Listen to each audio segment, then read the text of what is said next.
I'm Kina Knisley, and this is The Life of the Land is in Its Real Estate.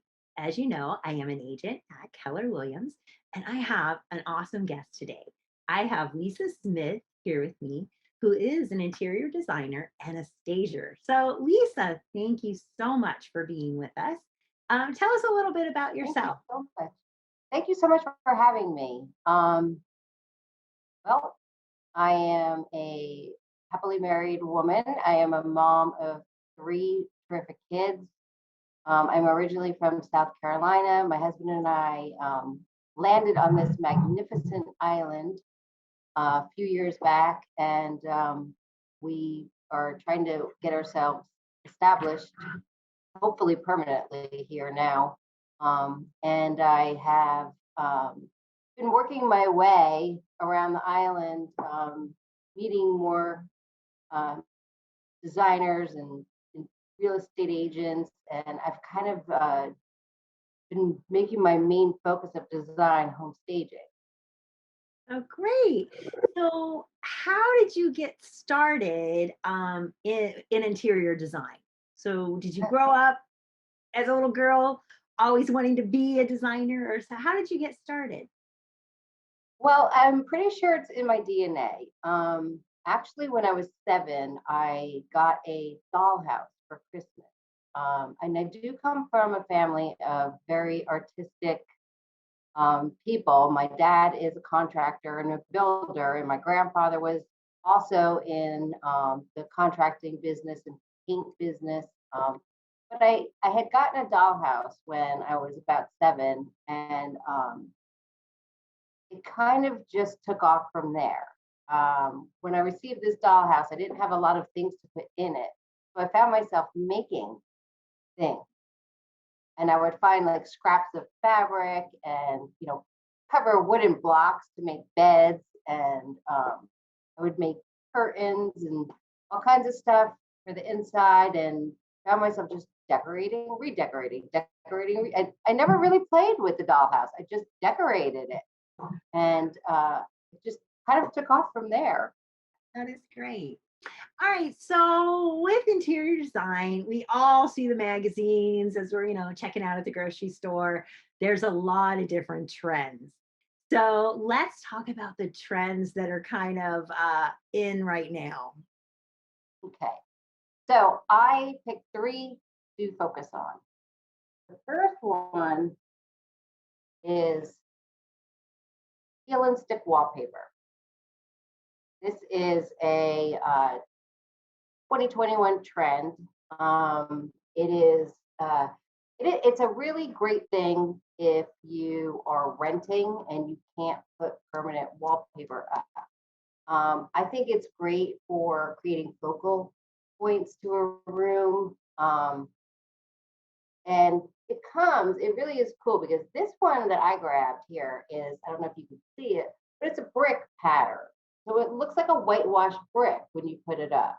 But they have all different kinds. They have polka dots, they have floral prints, they have shiplap, they have real brick, and they really do look authentic. They're not cheap looking. And the best part is, if you're a DIYer, easy directions. All you need to apply them is a tape measure, and you'll need like a squeegee to smooth it out, and you're good to go. And and you could put them on these walls that a lot of these condos and these homes have that are a little bit rough and not smooth, so they have a little bit of texture to them, and the wallpaper will stay. So this is a good one, especially for renters or for someone who's selling and they just want to, maybe, fix up one little area or just create something unique in their home. The other one is green. The color green. I don't know why. What I've read is a lot of it has to do with COVID and everybody being inside and stuck inside, and they're trying to bring the inside or the outside inside. So I grabbed this magazine just to kind of show some different shades of green Wow. that are hot right now. These are the hot greens.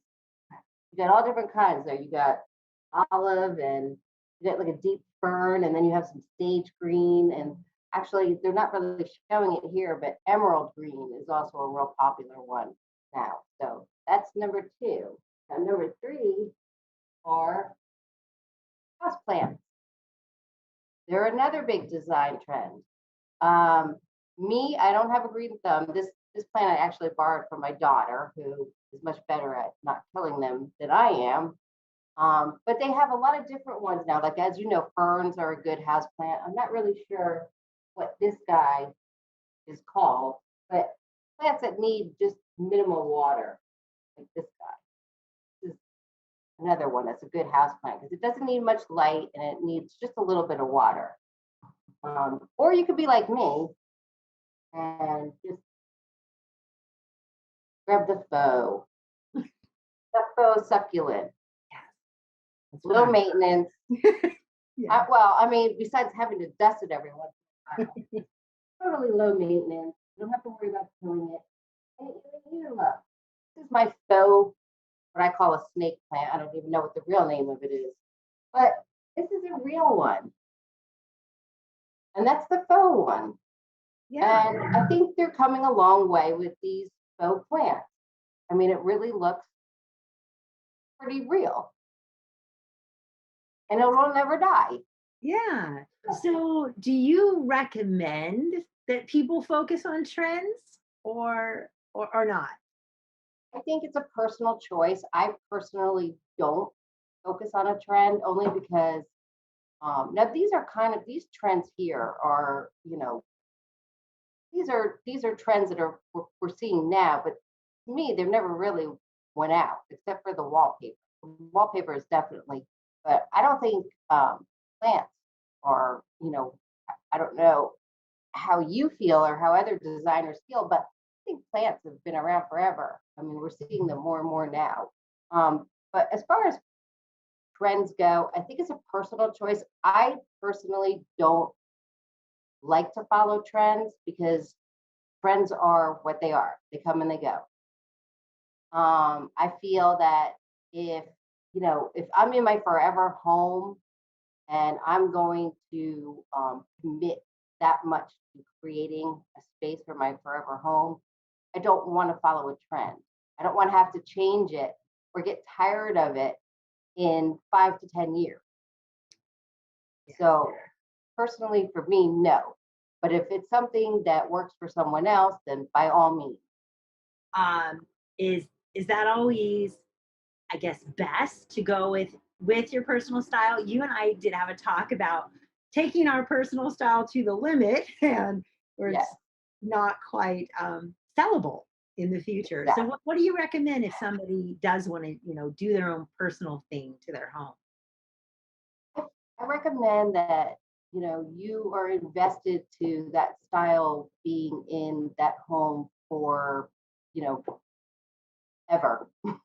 Or I wouldn't put all of it into it if it's a home that you feel you're not going to be in for more than 10 years, because then you're going to have to change it, because whereas someone may love the color purple and they may want to do their bedroom or their bathroom in purple, at that time it works. But when you go to sell the house, you're going to have a really hard time selling the house unless you're willing to change all of that. And then, of course, you're getting into a lot of more emotional things when you come in and you recommend painting over the purple wall, or the bright yellow kitchen that the homeowner is so attached to. So as far as that goes, I would only do something like that if I was in my forever home and nobody was going to have it and I was going to be in there for 30 years. Exactly. Otherwise, Yes, I have seen as an agent, um, some that have been very difficult to sell because somebody has put their own spin on it, and it's definitely their own spin.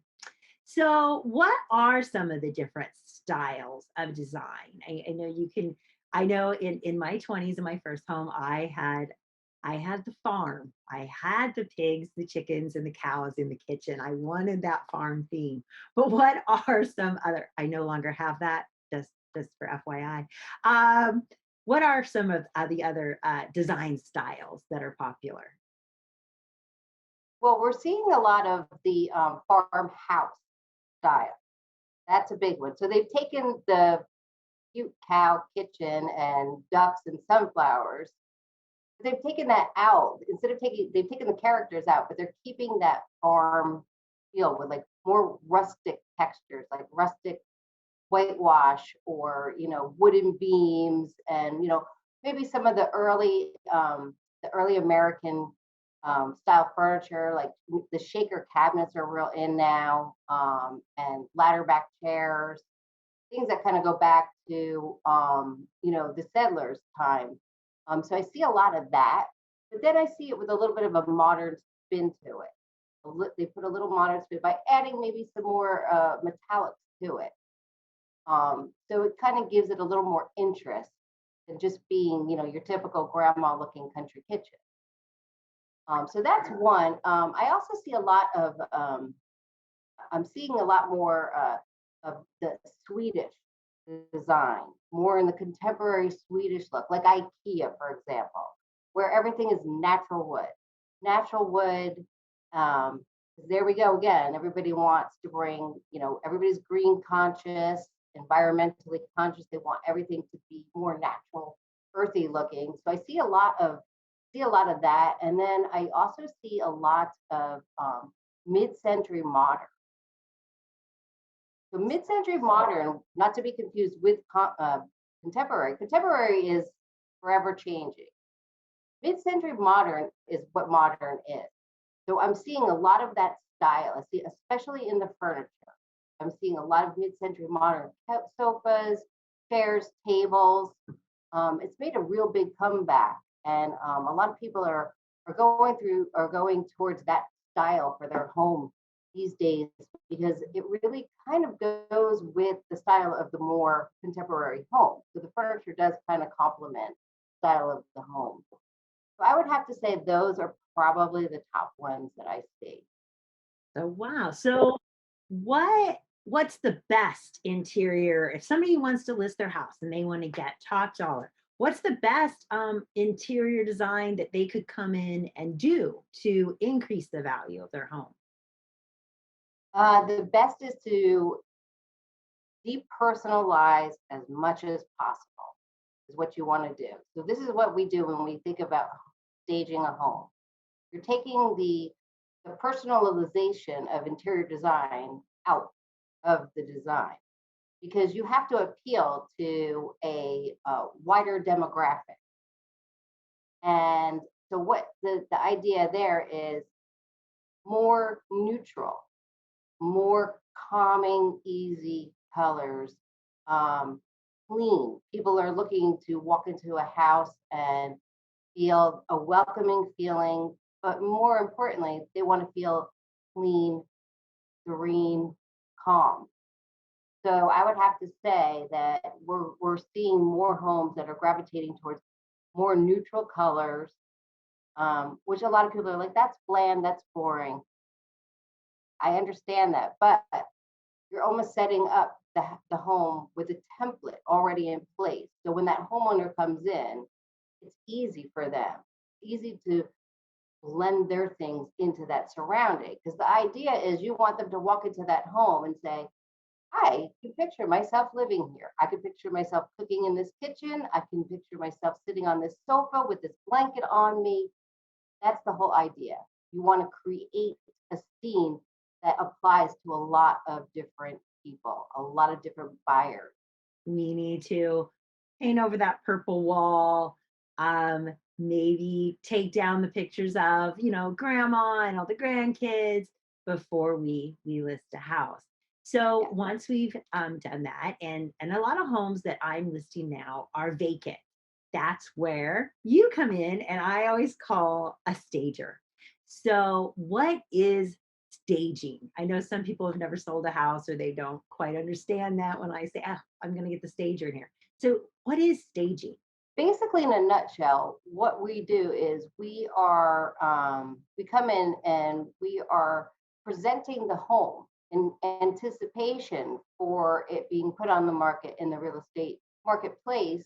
So we come in there and we are creating design that essentially works for that home and for that demographic, whatever the realtor's target buyers are for that area.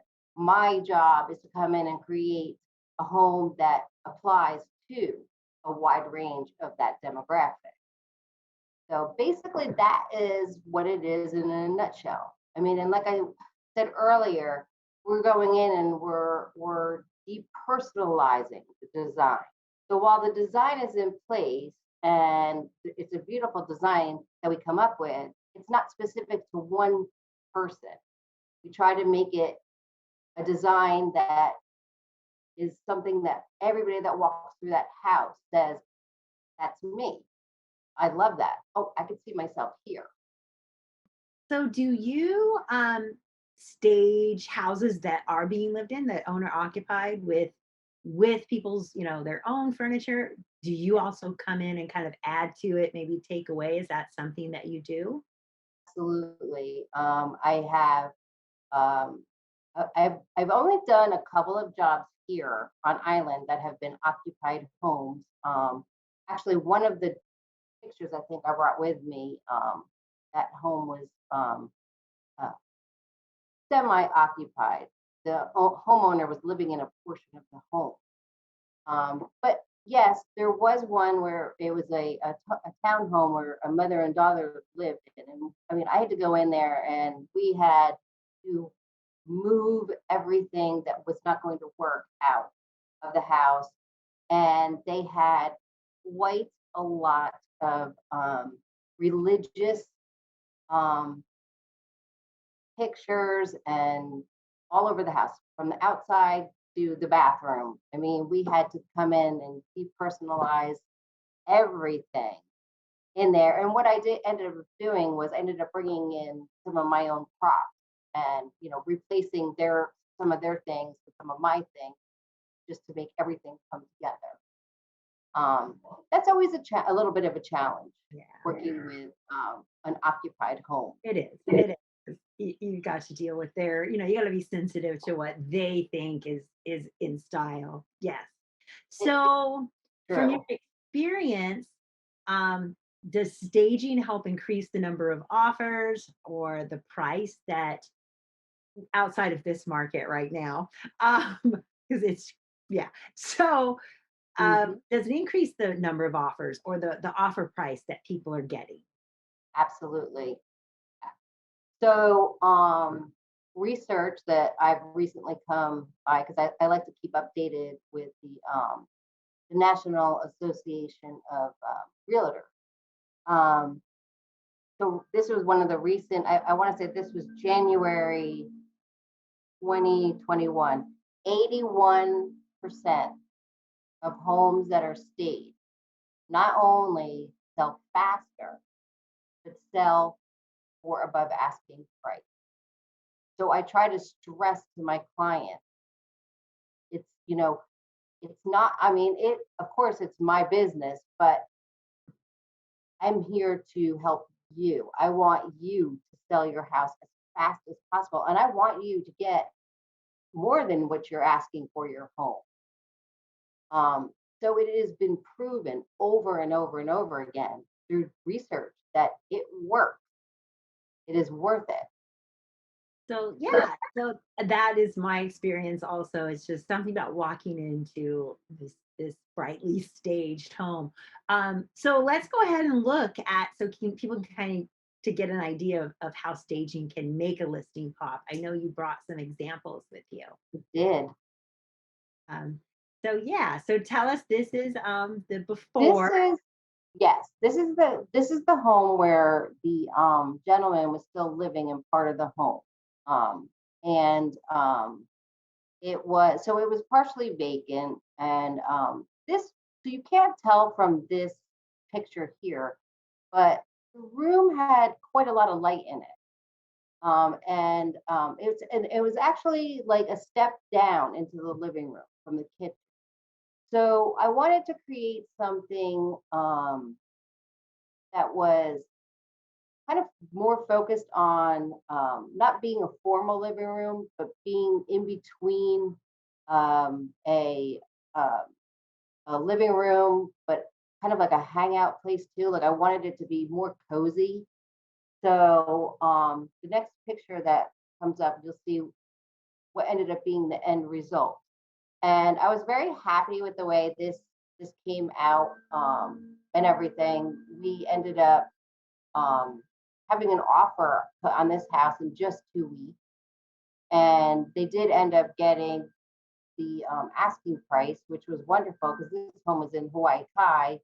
Um, so I was really happy with the way this came out. It's a lot brighter and a lot happier, and um, it definitely looks a lot happier than it did when I walked in.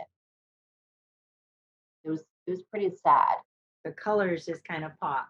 I think you Thank have a you. couple more. So this house here was one of my favorites.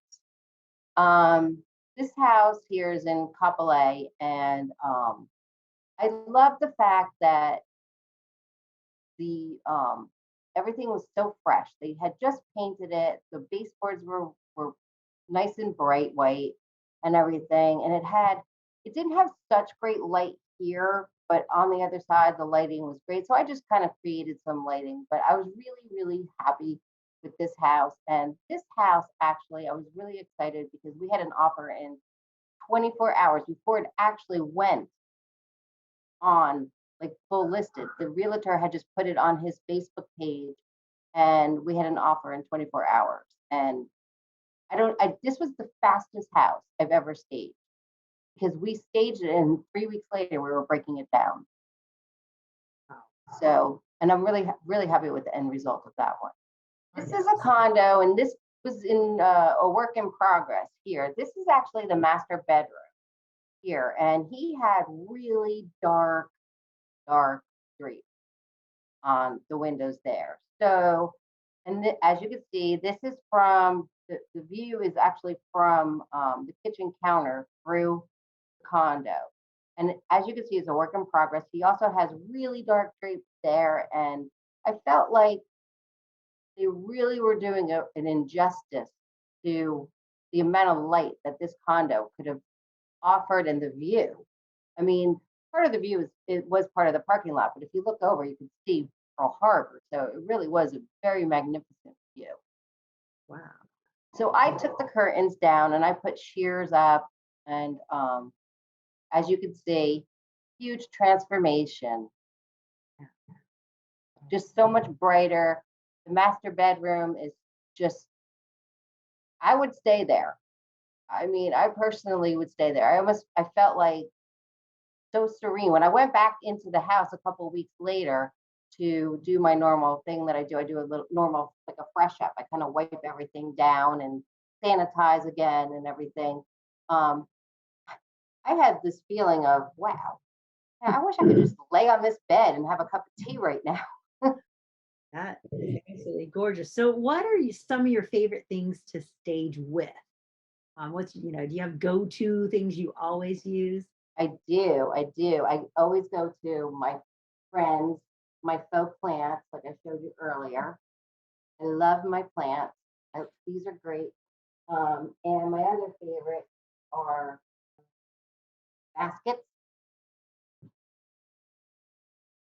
So I've got all different kinds of baskets here, um, which I love because they're so versatile. So there's so many different things you can do with baskets and plants and bottles and stuff. But one of my favorite things to do, here, I'll show you real quick, I have different bottles, all different colors, all different sizes. I don't know if you can see, I've got one up high, but blues and greens and deep purples and um, I just love to stagger them and use them just as a visual art. Um, they always look so pretty, but the baskets are cool. They're fun. I mean, you can take a basket and you can put it on a wall. A basket like this, you can hang it on a wall and you can, do something cute, like, put a plant, and there you go. You've got artwork. Or I take them and I'll roll towels or put towels inside of them, or I'll put candles, whatever suits me at the time or whatever, I feel is coming together, I'll do with those. So That those I would have to say are my top go-tos. There's so many other things though. I mean, we'd be here, we'd need probably 2 hours to talk about everything. no. So what if someone is interested in having you come in and help them with the design of their home? What do they need to do? Well, they just need to give me a call or an email and set up an appointment for a consultation. I don't charge for my consultations. Um, I do come out and I do give that, a full hour and a half consultation. And, I like to get to know what you're looking for, and I make a list and I'll give you advice.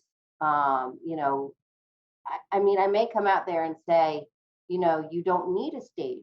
Your home is lovely. Maybe we'll just talk about, rearranging some furniture. 'Cause sometimes it's just simple things like decluttering or, just changing the arrangement of furniture is a big thing. A question I get asked a lot is, why do I always make my living room floating, like a floating living room? And I said, because the furniture was never really meant to be put against the wall. It was never really meant to be that way. And a lot of times people don't realize how it really does throw a room off. So basically, you have to call me, set up a consultation, and I come and I talk to you and see what your needs are. And usually we take it from there. I have a check off list, and we just go from there. It's pretty easy. Thank you so much. This has been great. I have learned a ton. I hope our viewers did too. So thank you so much for joining me today. Thank you so much for having me. It's been a Yeah. pleasure. And this has been The Life of the Land is in Its Real Estate with ThinkTech Hawaii. And I will see you all in a couple of weeks. Thank you so much.